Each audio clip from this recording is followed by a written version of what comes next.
Bendito Deus, Pai querido, Senhor da glória, nós estamos em Tua presença. Estamos agradecidos ao Senhor por mais um dia que Tu nos concede. Obrigado, Senhor, pela Tua bondade, pela Tua graça. Obrigado pelo Teu grande amor, Senhor, manifestado em nosso Senhor Jesus Cristo. Agora, Senhor, suplicamos a Ti pela Tua igreja. Abençoa os nossos irmãos, os nossos ouvintes. Guarda, Senhor, os nossos ajudadores, intercessores. Dá graça ao Teu povo, Senhor. Nos prepara, ó Deus, para Te servir melhor. Deus fiel, Deus bondoso. Abençoa, Senhor, as criancinhas, a juventude, cada família. Guarda, Senhor, os idosos, os necessitados, fragilizados.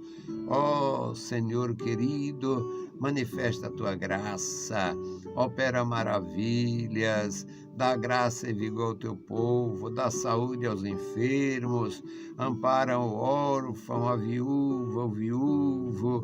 Ó Senhor, ajuda-nos, fortalece as nossas mãos, ó Deus, para realizar a Tua obra.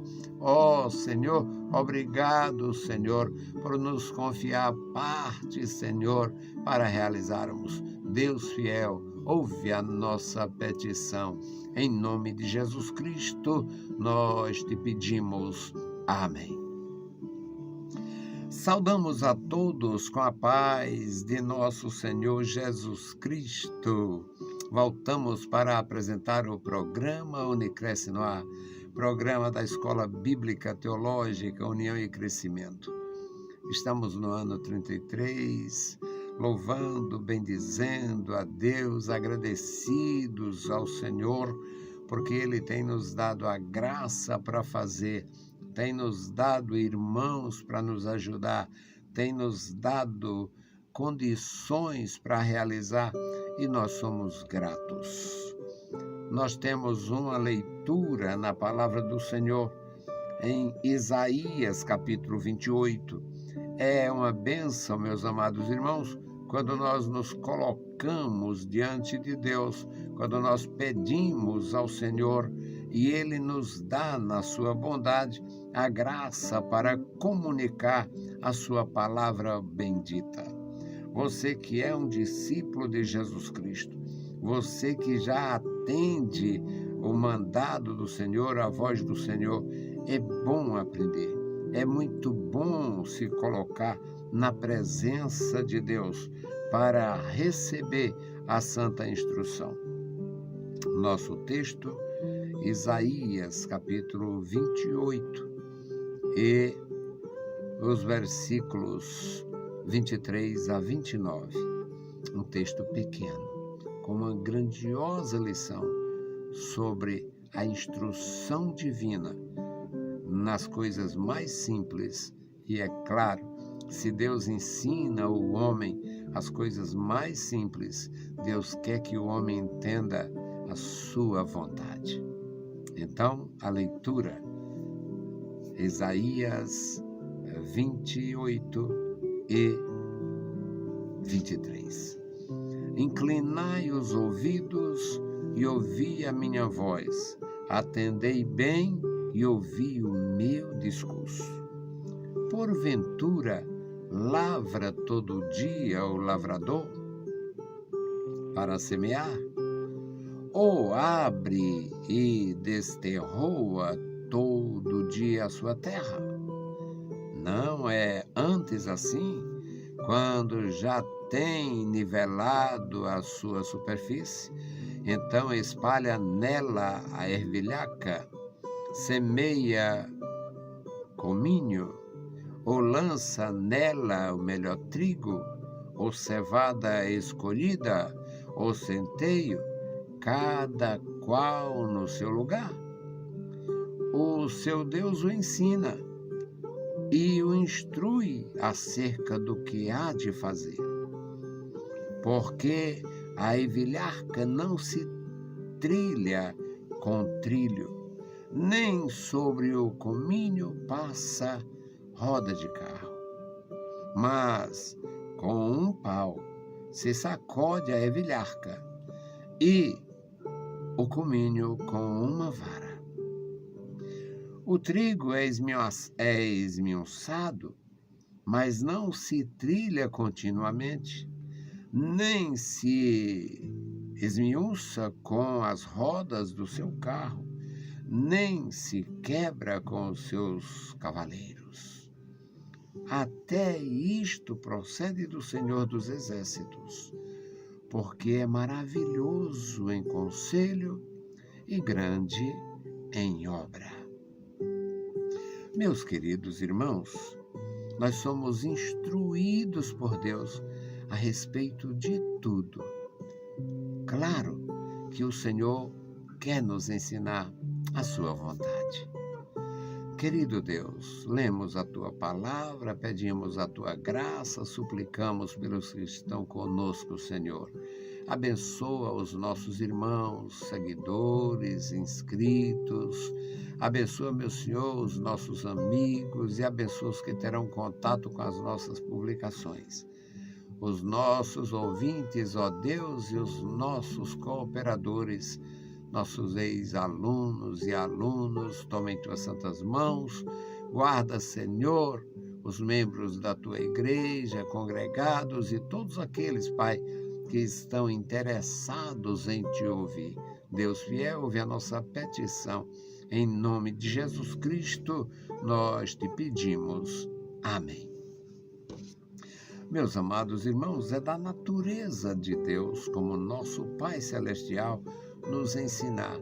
Ele é o Senhor Todo-Poderoso, Ele tem toda a autoridade, Ele tem todo o poder sobre a natureza, Ele é realmente o Deus Todo-Poderoso. Mas Ele se volta para o ser humano. Ele tem o controle de folhas caídas. Ele vê quando os homens se ensoberbecem, como se estivessem bêbados. Ele cobre os vales, ele faz os campos florescerem, ele é todo-poderoso. No contexto dessa leitura que fizemos, diz que ele faz isto, ele faz o mundo se renovar com as chuvas temporãs, chuvas seródias. Ele faz o homem semear e encher as mãos, colhendo o que semeou. Ele é o Senhor dos Exércitos, Ele é grandioso, Ele é poderoso, Ele faz com que o seu povo tenha conhecimento disto, da importância de amá-lo, de servi-lo. Ele é maravilhoso. E o profeta Isaías, o profeta messiânico, fala sobre o tempo por vir, o tempo que haveria de vir. E neste tempo, muitas pessoas teriam realmente um chamamento, uma vocação para servir a Deus. Os que viviam na maldade, na idolatria, na ilusão, servindo ao paganismo, é um contexto que fala dos sacerdotes que faziam o povo errar e preparavam libações para os deuses, vivendo desencaminhados, sem a graça de Deus. E Deus via aquele sacrifício perverso dos homens como uma mesa, no lugar da libação, uma mesa coberta de vômitos. Porque o Senhor abomina a idolatria, o Senhor abomina a falsidade, o Senhor abomina a corrupção espiritual, a corrupção dos sentidos. Então, o profeta que reluta com um povo muitas vezes endurecido, o profeta traz, através do Espírito de Deus, uma lição importante do interesse de Deus. Deus tem interesse que você tenha progresso.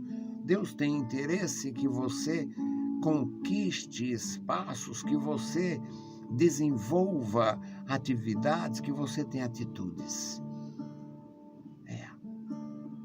Ele vê isto, mas os homens não buscando a direção de Deus, os homens se voltando para a corrupção, os homens se voltando para a idolatria, os homens se voltando para aquilo que, na verdade, é nocivo. Eles são instados a entender que Deus tem interesse no bem-estar deles. Deus quer que o homem tenha graça e vida e fidelidade e felicidade, que o homem tenha progresso, que o homem tenha sucesso na sua vida, mas que principalmente o homem tenha temor, tenha comunhão, tenha graça. É algo, meus amados irmãos, que Deus almeja e, apesar de ser o Senhor Todo-Poderoso, Ele não força.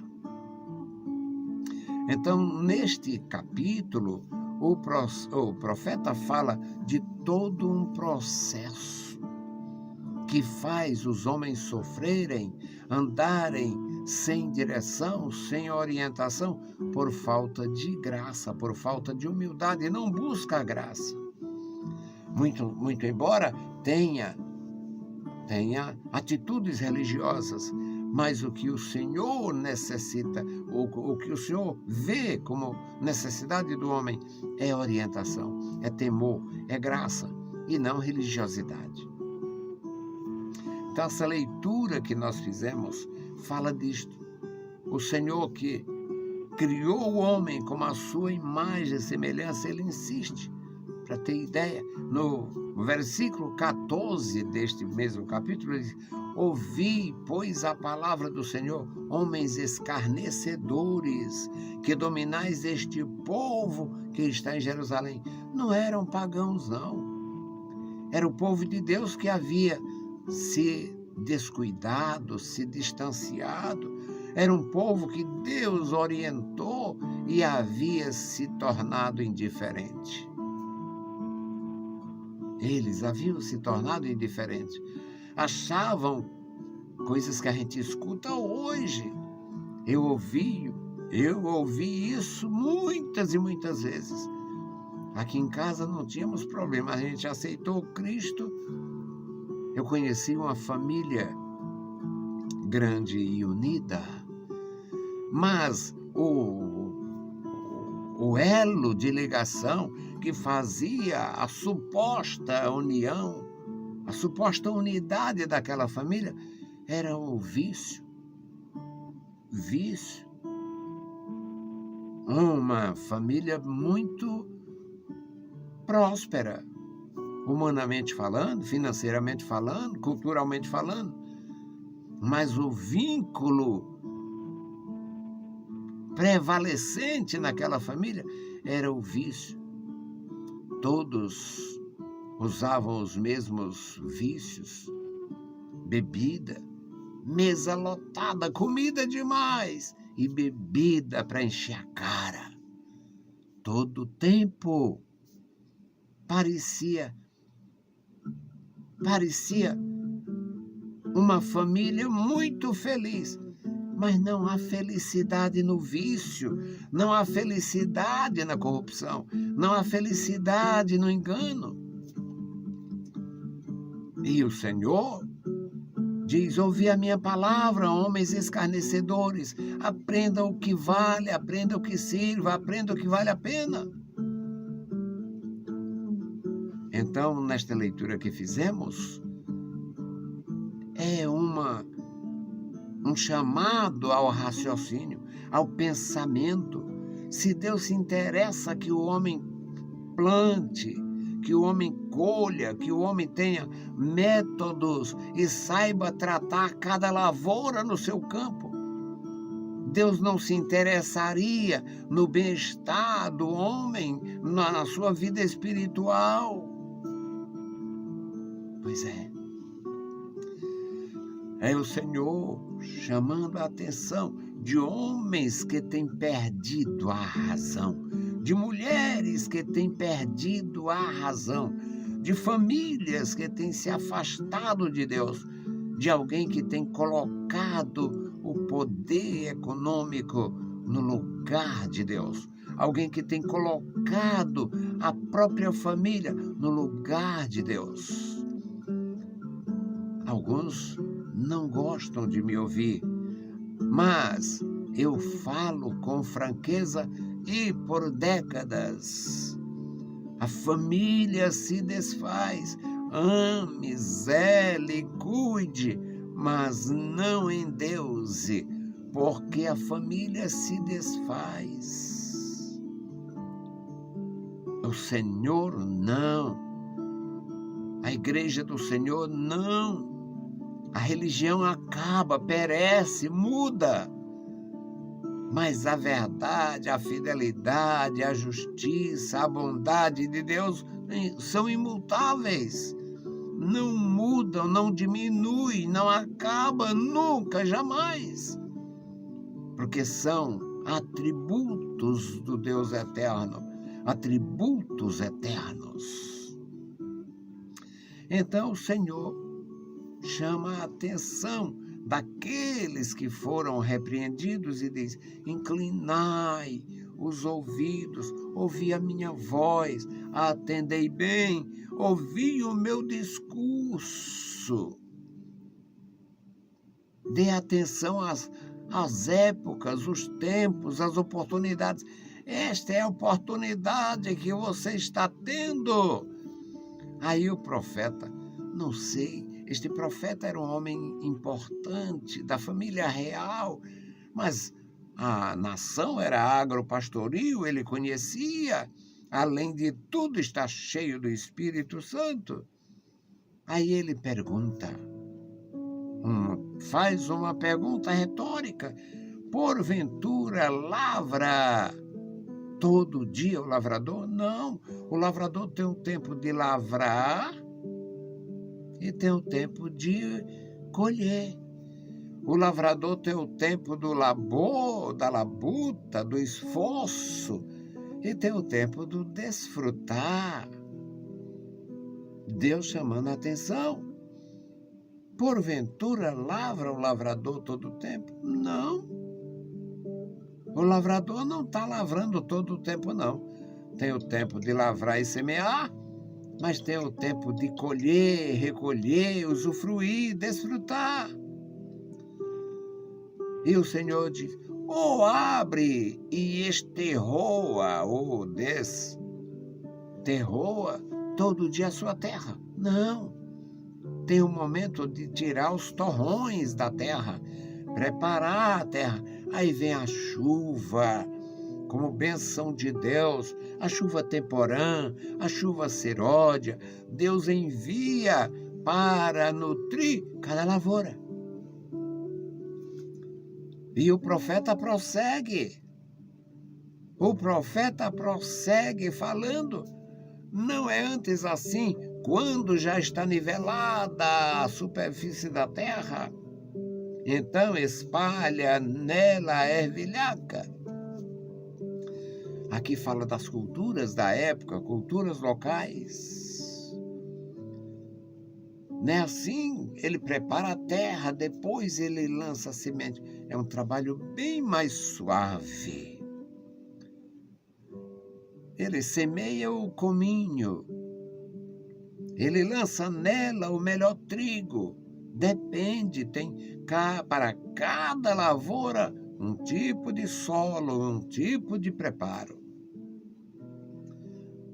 Ainda diz o profeta: ou a cevada escolhida, ou o centeio, cada qual no seu lugar, terra alta, terra baixa, terra arenosa, terra... Quem trabalha a terra conhece, assim como Deus conhece o solo do nosso coração. No